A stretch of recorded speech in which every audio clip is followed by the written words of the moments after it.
Welcome to Mexico Unexplained, where we will explore the magic, the mysteries, and the miracles of Mexico. This series presents information based partly on theory and conjecture. The podcaster's purpose is to suggest some possible explanation, but not necessarily the only ones to the subjects we will examine. Here is your host, Robert Bitto. Welcome, and muy bienvenidos to episode number 373 of Mexico Unexplained, where we examine the magic, the mysteries, and the miracles of Mexico. I'm your host, Robert Bitto. A former soldier in the army of Emperor Maximilian, Teoberto Mahler, returned to Mexico from Europe in 1884 after settling his father's estate.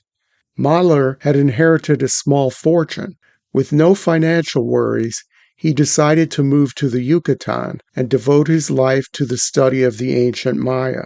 Before the death of his father, Mahler had already gotten his feet wet exploring the major Maya sites of Palenque and Mitla. In his return trip, he had the intention to go deeper into the jungles to explore sites that were little visited or yet unknown. Although he never made it to the site of Edzná, he was the first person to write about the lost city and share it with the outside world, as it had been described to him by villagers who had visited these mysterious ruins which lay deep in the jungle. This was the year 1887. The next time Edzná would show up on the radar was in 1906, when workers at the nearby Hontún Hacienda briefly explored the site and reported it to government authorities. The next official visitors to this enigmatic place arrived in 1927, when formal scientific excavations began. The name of the city, Edzná, is a modern name given to the ruins by locals. It was a corrupted form of the Chontal Maya name Edzná, which meant House of the Itzas, which could be translated to House of the Magic or House of the Waters, depending on who you ask. Fortunately for people living in the modern era, the people of Edzná left behind a rich written history. The original name of this impressive city was Huacabna'ay, or Land of the Seven Provinces. Archaeologists believe that the first people to settle at Edzná began building crude residences and temples at the site at around 600 BC. At about 300 BC, the building of monumental structures began in what researchers refer to as the Petén style. The Petén region, for which the style is named, comprises the northern part of modern-day Guatemala, hundreds of miles away from Edzná. This is why some buildings with roof combs at Edzná resemble those at Tikal. Early in the excavation of Edzná, researchers theorized that the site could have been a colony of Tikal, or may have been linked to some of the other sites in northern Guatemala, either by trade or through royal lineages. Their suspicions were correct when Maya epigraphers began the painstaking but exciting task of translating the hieroglyphs found throughout the city. Ixhut-Chanek, the wife of Edzná's second ruler to be identified, a man named Siyash Chankawii, used as part of her personal title the emblem glyph of the city of Itzan, which is in the Petén region of Guatemala. Some researchers believe that Lady Ixhut-Chanek had considerable power in the city of Edzná and may have even been considered its co-ruler when her husband had formal control of the city from 636 AD to 649 AD. In whatever case, the city's link to faraway lands is well established and very evident in this important first phase of Edzná's development. The mid-600s saw the peak of monumental construction at the city. The inauguration of a hieroglyphic stairway and other major buildings bear the date of 652 AD. A few decades later, by the end of the 600s AD, the city fell under the influence of Calakmul, a powerful Maya kingdom that was the subject of Mexico Unexplained episode number 219. Inscriptions on a hieroglyphic stairway and writing on other monuments indicates the powerful king of Calakmul, Yuknum Cha'iin II, was also ruler of Edzná. During this period, the architecture of new buildings at Edzná changed to the more localized Puk style. In the early 700s AD, some researchers believe that Edzná may have reasserted its independence, as many monuments extol the victories of Edzná's kings over foreign enemies, complete with illustrations of captives alongside emblems of their respective cities. The 700s AD saw little building or creation of inscriptions at the site. In the year 790, the written record picks up again with a stela commissioned by King Ashkot Chawa Nahkan. Researchers point out that the style of this stela, from the way the inscriptions look to the attire of the king, point to influences from the coastal areas of the Gulf of Mexico. The last inscription containing a date at Edzná shows the year 869 AD.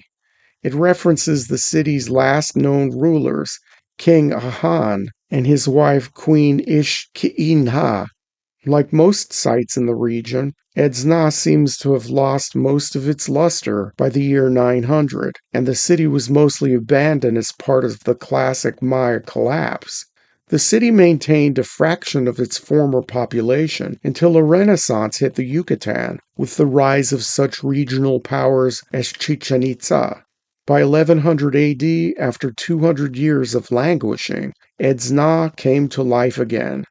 Most researchers believe that this was due to a strong infusion of culture from central Mexico, often attributed to the Toltec civilization. It was at this time when the third architectural style debuted at Edzná, giving it a more central Mexican look, like what is found at Chichen Itza. The Renaissance at Edzná would last a few hundred years, with the site rapidly losing population throughout the 1400s. By the time Christopher Columbus set foot in the New World, the last person left Edzná and figuratively turned off the lights for the last time. So what does this intriguing city in the jungle look like? Archaeologists and tourists alike have described Edzná as everything from magnificent to amazing. There are several major elements of the city worth noting here. The first is the main plaza or Gran Plaza. Located in the heart of Edzná, the main plaza is an expansive courtyard surrounded by monumental structures, each bearing witness to the city's grandeur. It measures 538 feet long by 303 feet wide. Dominating the plaza is the Acropolis, an imposing series of structures that served as a ceremonial and administrative center. Its multiple levels and intricate stairways offer a commanding view of the entire city. Overlooking the eastern side of the main plaza stands Edzná's Great Pyramid, or the Pyramid of the Five Stories, called just Cinco Pisos in Spanish. Towering over 100 feet tall, this step pyramid rises dramatically, with each tier representing a different stage in Edzná's history, according to some researchers. A great staircase studded with hieroglyphs goes from the main plaza to the temple structure on the top of the pyramid. This temple is crowned with a combed roof that adds 19 more feet to it and is very reminiscent of the main pyramid at Tikal. This pyramid has 27 different rooms, and archaeologists believe that they were used for religious or governmental purposes. There are many other intricate details found on this pyramid, some of which were added during the last Renaissance phase of the city corresponding to the rise of Chichen Itza. Another gem within Edzná's archaeological treasures is the Temple of the Masks, located on the south side of the main plaza. The temple measures 90 feet long, 54 feet wide, and 18 feet tall. It is adorned by two modeled stucco faces, which are said to represent the sun god, Ki'inich Aha, at sunrise and sunset. These masks are quite large, measuring 10 feet long by 3 feet high, and are flanked by various astronomical elements. Although formally called the Temple of the Masks, archaeologists are fairly certain that this building was dedicated to the worship of the sun. A gigantic structure known as Nohoch Na presides over the entire west side of the Grand Plaza. This huge platform base measures 443 feet in length, almost 100 feet wide, and some 30 feet in height. It has full-length stairways on both the east and west sides. There are two structures on the top of the platform, separated by a passageway in the middle. Each structure has large rooms divided by a wall containing a dozen entryways.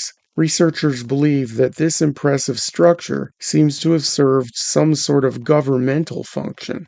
Reflecting the significance of the Mesoamerican ball game, Edzná features a well-preserved ball court. This space, surrounded by tiered seating, measures 167 feet long by almost 17 feet wide.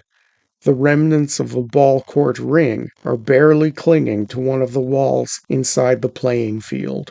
This court is located south of the main plaza in the heart of the civic ceremonial part of the city.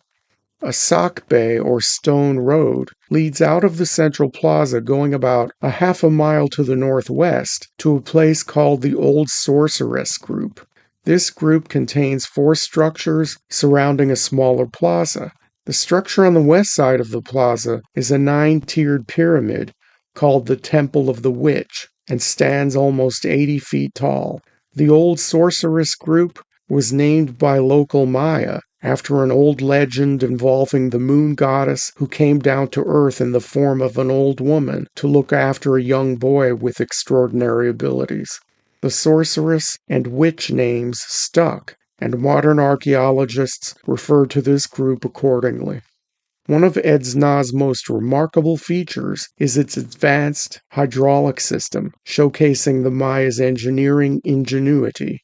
A network of canals and reservoirs, such as the main reservoir and the North Group reservoirs, was strategically designed to manage water flow and storage. 1 mile south of the main plaza is what archaeologists have called the fortress. The fortress is a cluster of unrestored platform mounds surrounded by wetlands. Radiating outward from this ruined cluster are canals, reservoirs, embankments, and dams used to control the water allotted to farming areas. Researchers believe that without this sophisticated system, Edzná never could have supplied the crops to feed its nearly 35,000 citizens at the city's height. There is nothing quite like Edzná's hydraulic system found anywhere in ancient Mexico.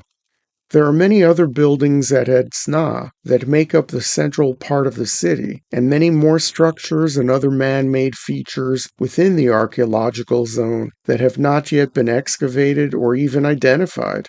Only about 10% of the site has been thoroughly excavated and/or restored.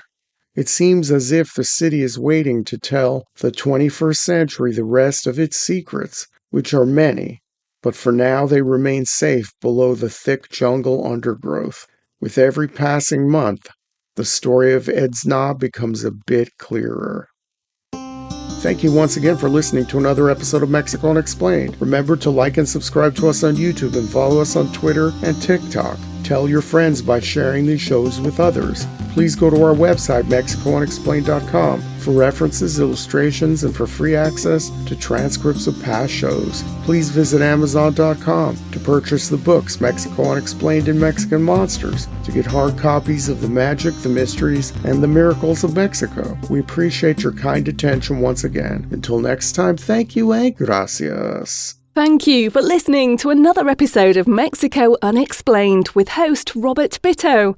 For show summary, relevant links and commentary, please check out our website at mexicounexplained.com.